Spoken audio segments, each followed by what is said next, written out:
So I've been wanting to read this book for a really long time, but I'm finally getting the chance to now. And this is Scalia Speaks by Antonin Scalia, Reflections on Law, Faith, and Life Well Lived. And it's a posthumously compiled collection of speeches that he gave at various times in his life over the course of many decades. And it's compiled by Christopher J. Scalia, which is one of his sons, and Edward Whalen, who clerked for him for a while in the 90s. And it's very eclectic. When they were finding speeches to add to this volume to decide what to include, they were, even knowing him as well as they did, legitimately surprised at how often he addressed non-legal audiences and how many non-legal topics he spoke on during his life. And so it's very, very eclectic. And it's like there's a speech about the Holocaust, there's a speech about turkey hunting, there's a speech about Abraham Lincoln, there's a speech about writing well, where he talks about teaching writing to law students and how the piece of advice he really tried to impress upon them was about how the difference between writing and good writing is time and sweat.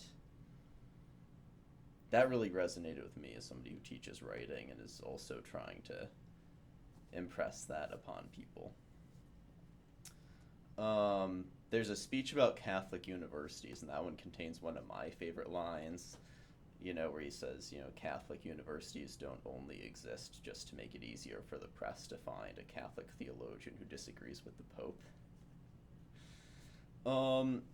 So, only about a quarter of this, depending how you count, is comprised of speeches that are about his judicial philosophy. If you're already familiar with originalism and familiar with his arguments for it, you might find that quarter or so of the volume a little bit redundant. But that's not to say you won't glean any interesting insights about originalism from that section. I think there's still... You can be familiar with his thought on this generally, and I've read a couple speeches on it before and still, learn some things that are new and interesting.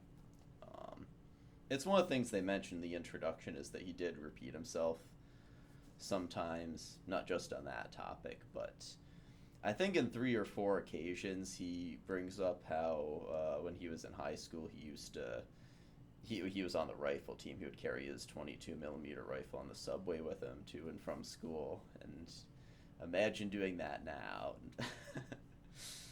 But I can see why he likes to tell that story again and again and again.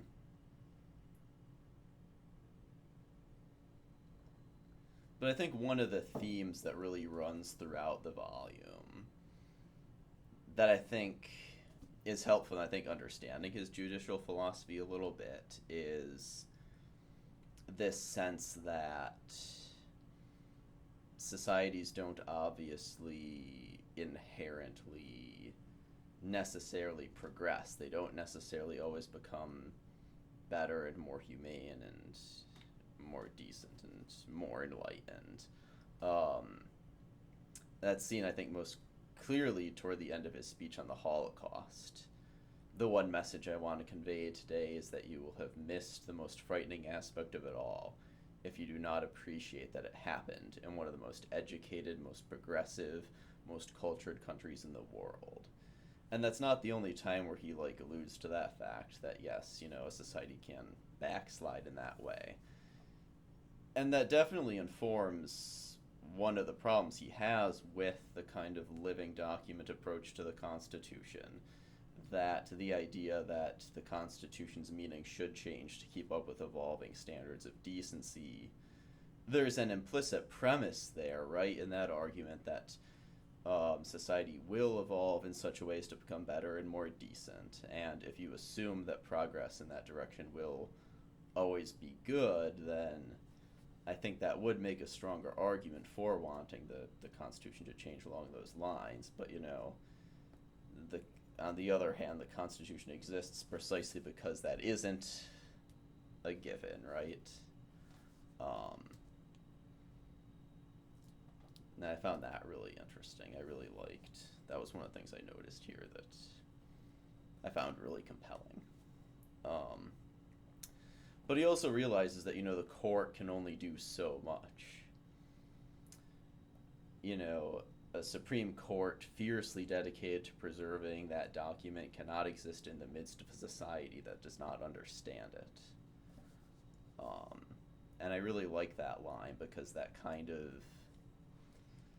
kind of a huge part of what his life and legacy was all about, wasn't it?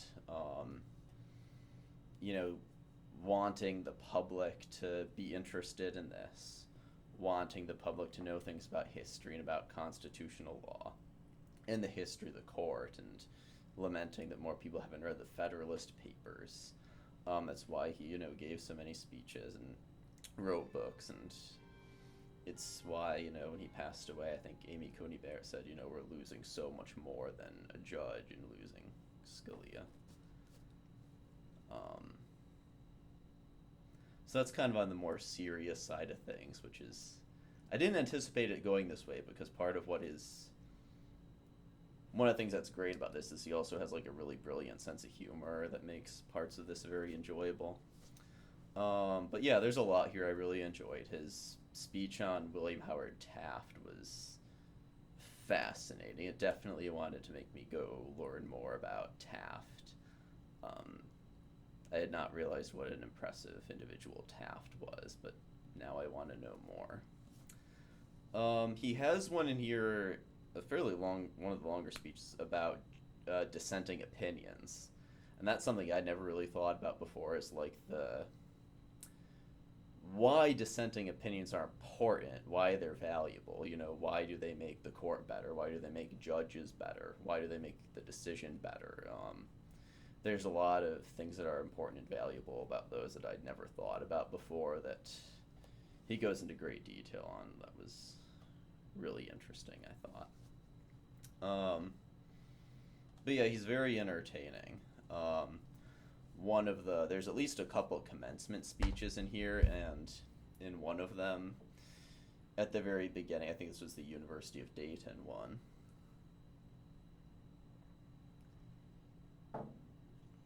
he says he asked around, what goes into a commencement speech, what kinds of things should I say, and, how do I go about this? And the only advice that every person gave him was to keep it under 15 minutes, and he said I promise to, abide by that rule since it's the only one I was given.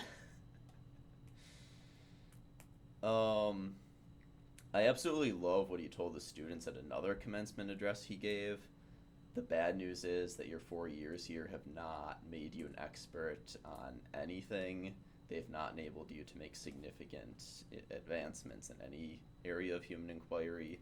The good news is, if you understand the bad news, you're an educated person.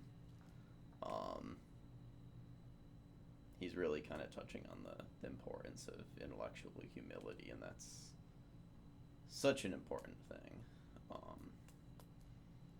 It was great to see that. I want to read my favorite passage in this volume, and I think this is on 53, and this is on a speech where he talks about the different sports and games he played during his childhood in Queens. And this is my favorite passage in the entire volume. There were no such things as soccer moms, for a number of reasons. First of all, soccer momming is impossible without a car, and only a couple of people in our neighborhood had cars, mainly for show. I remember how we used to watch the neighbor a few houses down wash and wax his Packard on the weekends. Second, family life did not revolve around the child's extracurricular activities to such a degree that fathers would be willing to postpone 6:30 dinner or go to Saturday evening instead of Sunday morning mass in order to accommodate their kids' game schedule. Come to think of it, there were no Saturday evening masses, the third commandment in those days not yet having been revised to read, "Remember that thou keep holy the weekend." And third, and most conclusively, there were no soccer moms because there was no soccer. Americans overwhelmingly preferred baseball, a game in which a lot of players stand around while not much happens, to soccer, a game in which people run back and forth furiously while not much happens. It's a great passage. But yeah, there's a ton of speeches in here. They're pretty short, and it's 400 pages, but actually feels like a much lighter read than that because it's broken up into short segments, and there's such a great diversity of subject matter in there that very, very highly recommend reading this. I think just about anybody could pick it up and get a lot out of it. Yeah, this was fun.